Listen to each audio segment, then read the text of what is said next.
नमस्कार, आप देख रहे हैं प्रो हरियाणा टीवी। मैं हूं आपके साथ विकास महला। ये लाइव तस्वीरें हम आपको दिखा रहे हैं करनाल के बरड़ी गांव के सरकारी स्कूल की, जहां पर बच्चों की ज़िंदगी के साथ किस कदर खिलवाड़ किया जा रहा है। आप देख सकते हैं कि जो सरकारी स्कूल है बरड़ी गांव का, वहां के हालात किस कदर बदतर होते हुए नज़र आ रहे हैं। कहीं से भी लेंटर का टुकड़ा टूट कर गिर जाता है और इसी के नीचे बच्चे खेलते रहते हैं, पढ़ते हैं उन्हीं कमरों में बैठकर। हालांकि कंडम हालात की वजह से कुछ कमरों को स्कूल प्रशासन की तरफ से बंद भी कर दिया गया है ताकि उनके ऊपर लेंटर का पार्ट ना गिर जाए। हालांकि इस कमरे की तस्वीर हमने आपको दिखाई, ये बंद कर दिया गया है कमरा। और बाहर के बरामदे की आप तस्वीर देख सकते हैं कि किस प्रकार से जो लेंटर का हिस्सा है वो टूट टूट कर गिरता हुआ नजर आ रहा है। खंडर से भी बदतर हालात इस स्कूल के बिल्डिंग के होते हुए नजर आ रहे हैं। हालांकि जो इसका नवीनीकरण है, जो उसको दोबारा से बनाने का काम है, उसके लिए 1,85,00,000 का जो दस्तावेज है वो तैयार जरूर कर रखे हैं, लेकिन फाइलों में वो अटके हुए नज़र ज़रूर आ रहे हैं। करनाल में जब हरियाणा के पूर्व में मुख्यमंत्री रहे मनोहर लाल खट्टर जब जनसंवाद के लिए करनाल के वार्ड नंबर 1 में आए थे, तो वहां पर डिप्टी मेयर नवीन के द्वारा इस मामले को मुख्यमंत्री के संज्ञान में भी लाया गया था, लेकिन उसके बावजूद भी इस बिल्डिंग पर कोई काम नहीं चला। हालांकि अगर काम नहीं चला तो बच्चों की ज़िंदगी से खिलवाड़ ज़रूर किया जा रहा है, किसी और बिल्डिंग में बच्चों को शिफ्ट किया जा सकता है। आप देख सकते हैं कि किस प्रकार से दरारें, ये बिल्डिंग नई बनाई गई थी और इसके अंदर किस कदर दरारें आई हुई नज़र आ रही है। बच्चे इनके नीचे बैठकर पढ़ते हैं और आप अंदाज़ा लगा सकते हैं कि उनकी ज़िंदगी से किस कदर खिलवाड़ किया जा रहा है। किसी बड़े हादसे का इंतज़ार किया जा रहा है, उसके बाद शायद प्रशासन भी जागेगा, सरकार भी जागेगी, लेकिन हादसे का इंतज़ार सरकार करती हुई नज़र आ रही है। देखिए किस प्रकार से जो जर्जर हालात के स्कूल के बने हुए, ये एक स्कूल के हालात नहीं है। करनाल में इस प्रकार के सरकारी स्कूल, कई स्कूल हैं जहां पर इस प्रकार के हालात बने हुए नज़र आ रहे हैं। हमने वीडियो अरेंज की और उसके बाद आपको ये वीडियो दिखा रहे हैं। और क्या कुछ कहना है यहाँ के पूर्व में रहे पार्षद डिप्टी मेयर, क्योंकि वो डिप्टी मेयर भी रहे, उनसे भी बातचीत करेंगे। लेकिन आप लोग पहले स्कूल के हालात देख सकते हैं कि किस कदर स्कूल है वो बिल्डिंग डैमेज हो चुकी है और कंडम हालात बिल्डिंग में राजकीय उच्च विद्यालय बरड़ी चलता हुआ नजर आ रहा है, जिसका कोड 1840 है। क्या इस खबर को देखने के बाद प्रशासन जागेगा? क्या इसकी बिल्डिंग का काम शुरू होगा? जो पेंडिंग फाइल है, कागजों में अटकी पड़ी है, जिला प्रशासन, सरकार कोई भी ध्यान देती हुई नजर नहीं आ रही, क्योंकि उन्हें हादसे का इंतजार है। शायद हादसे के बाद जो जागेगा प्रशासन, अधिकारी जागेंगे और उस पर कार्रवाई की जाएगी। लेकिन आप देख सकते हैं कि क्या हालात हैं और जो बदतर से बदतर स्कूल के हालात हैं। बाहर बरामदे में बच्चे खेलते हैं, निकलते हैं, उनके ऊपर लेंटर गिर जाते हैं। हालांकि डिप्टी मेयर, जो पूर्व में डिप्टी मेयर है, उन्होंने खुद माना कि उनके सामने एक बार लेंटर गिरा था। तस्वीरें हमने आपको दिखाई एक सरकारी स्कूल से, जहां पर सरकारी स्कूलों के हालात किस प्रकार के हैं। करनाल में सीएम सिटी करनाल के हालात ये हैं सरकारी स्कूलों के, तो आगे के हालात आपको खुद पता होंगे किस प्रकार से जर्जर हालत में, कंडम हालत में, जिसमें कोई खड़ा होना भी 1 मिनट के लिए रिस्की होगा। वहाँ पर बच्चे पढ़ते हैं, घूमते हैं, सारा दिन स्कूल में रहते हैं। आपके बच्चों के साथ खिलवाड़ होता हुआ नज़र आ रहा है। उसी को लेकर हमने आपको वो लाइव तस्वीरें दिखाई, वीडियो अरेंज की स्कूल के अंदर से, और दिखाया कि किस हालात की जो बिल्डिंग है, जिसमें कोई 2 मिनट के सहारे भी नहीं खड़ा हो सकता। बिल्डिंग कब गिर जाए कुछ नहीं पता। बच्चों के सिर के ऊपर कई बार लेंटर गिर चुके हैं, बातें दब गई, लेकिन लेंटर को चिपका दिया गया। कुछ लेंटर की तस्वीरें हमने आपको दिखाई जहां से लेंटर अभी भी उखड़ा हुआ है, लेकिन जर्जर हालत में स्कूल चलता हुआ नजर आ रहा है। अन्य स्कूलों के हालात क्या होंगे वो आप खुद अंदाज़ा लगा सकते हैं। बातचीत करने के लिए पूर्व में रहे डिप्टी मेयर और पार्षद यहाँ के, इनसे बातचीत करना हमने लाजमी इसलिए समझा क्योंकि इनका वार्ड है, उनसे ही जानेंगे कि उनके वार्ड के स्कूल के हालात ये हैं। नवीन जी, क्या कहेंगे? आपके वार्ड में गली सड़कें तो चकाचक हो गई, लेकिन बच्चों की ज़िंदगी से खिलवाड़ क्यों? देखिए, मैं एक बार खुद, बल्कि एक दिन स्कूल में आया हुआ था, मैं खुद देख रहा था स्कूल की हालत कैसी है, तो मेरे सामने लेंटर गिरा। तो जब 2023 में आप मानते हो आपके सामने गिरी है बिल्डिंग में? हाँ, तो गिरा, जैसे उस पर एक छोटा सा पैच ऊपर से नीचे गिरा, तो मैंने तुरंत माननीय मनोहर लाल जी, जब वो जो उस टाइम हमारे मुख्यमंत्री थे और आज कैबिनेट में मिनिस्टर हैं, मैंने उनके आगे, उनके संज्ञान में इस बात को लेकर आया, लेटर पैड दिया। तो तुरंत उन्होंने मौके पे ही अधिकारियों को उसी टाइम निर्देश दिया, भाई स्कूल का एस्टीमेट बना के फटाफट भेजो और इसको अप्रूव कराओ नई बिल्डिंग के लिए।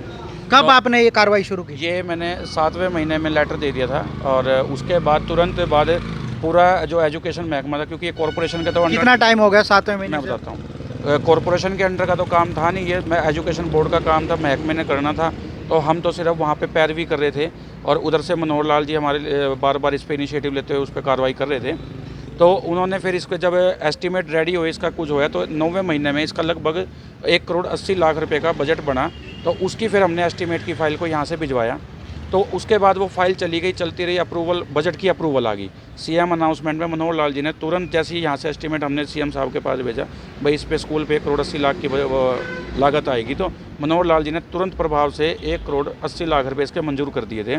फिर इसके 13 जनवरी 2024 को जब मेरे ही वार्ड में मैंने वसंत विहार में जब जन संवाद रखा था वार्ड के लिए, तो वहाँ पे फिर इस बात को मैंने बाबूजी के आगे रखा और उन्होंने तुरंत फिर इस पर एक्शन लिया।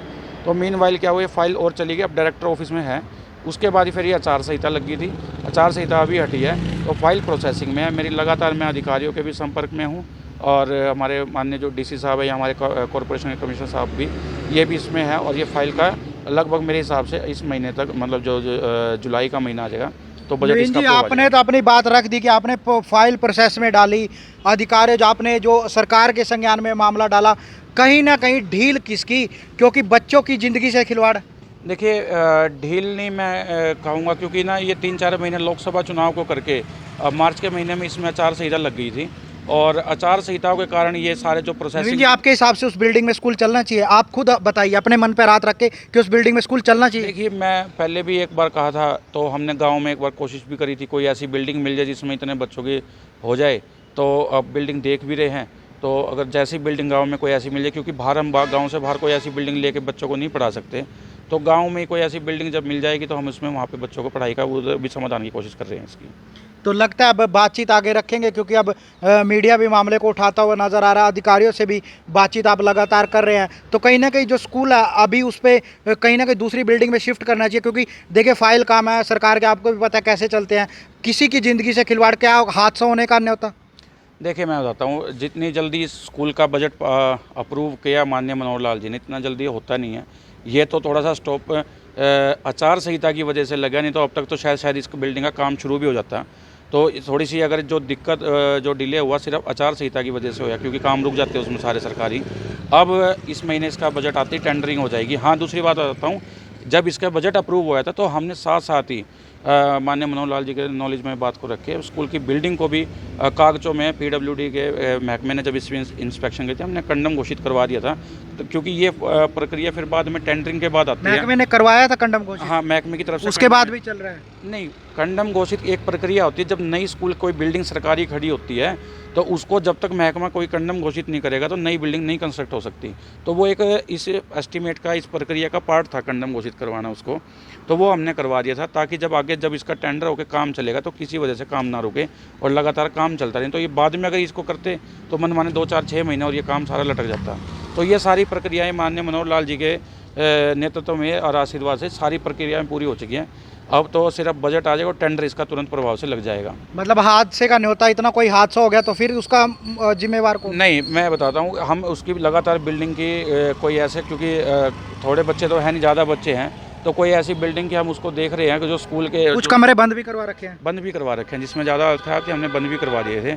तो कोई ऐसी हमें बिल्डिंग गांव में ही मिल जाती है जिसमें हम बच्चों को ले आकर पढ़ा सकते हैं, तो हम तुरंत प्रभाव से बच्चों को वो बंद करवा के यहाँ शिफ्ट भी करवा देंगे। तो ये थे हमारे साथ पूर्व में डिप्टी मेयर रहे हैं और साथ ही साथ इस वार्ड के पार्षद भी हैं, इनसे बातचीत करना इसलिए लाजमी समझा। लेकिन ये सरकार के आदमी हैं, सरकार की बात कहते हुए नज़र आ रहे हैं। अपना उन्होंने सरकार का बयान बिल्कुल अच्छे से रख दिया कि सरकार ने उनकी तरफ से उन्होंने मांग रखी, मांग रखनी भी जायज़ थी, क्योंकि लोगों ने उनके कपड़े फाड़ देने थे। क्योंकि कंडम हालात में जो स्कूल चल रहा है, आपने खुद विजुअल्स में देखा कि इस प्रकार से कंडम हालत के अंदर स्कूल चलता हुआ नज़र ज़रूर आ रहा है। लेकिन प्रशासन से अपील किस ओर ध्यान ज़रूर दे, कोई बड़ा हादसा ना हो, क्योंकि हादसे का वेट किया जा रहा है, कोई बड़ा हादसा होगा। छुट्टियां थी, बारिश का आगे मौसम है, बारिश के मौसम में किस तरह से सीलन अंदर आ रही है, पानी ऊपर रुकता हुआ नज़र आ रहा है, दरारें आप अंदाज़ा लगा सकते हैं, आपने विजुअल में देखी दरारें किस प्रकार से आई हुई है, जो पिलर होते हैं, पिलर के नीचे दरारें आए, कभी भी किसी टाइम बिल्डिंग का कोई भी हिस्सा गिर सकता है। लेकिन प्रशासन वेट कर रहा है कि कोई हादसा होगा और उसके बाद तुरंत सरकार भी सख्ते में आएगी, प्रशासन भी सख्ते में आएगा। लेकिन जब हादसा हो जाएगा, वहीं अपील का प्रो हरियाणा टीवी की तरफ से प्रशासन से कि इस ओर ध्यान ज़रूर दे, ताकि बिल्डिंग को बंद करवा के कहीं और बच्चों को शिफ्ट कर वहाँ पर जो काम है बच्चों की पढ़ाई का वो शुरू किया जाए, ताकि कोई हादसे से बचा जा सके। लेकिन आपने अंदाज़ा लगाया कि जो बिल्डिंग के हालात देख के आपने खुद अंदाज़ा लगा लिया होगा कि यहाँ के हालात किस प्रकार बदतर होते हुए नज़र आ रहे हैं। आप लोगों से अपील, अपनी राय कमेंट बॉक्स में ज़रूर दीजिए।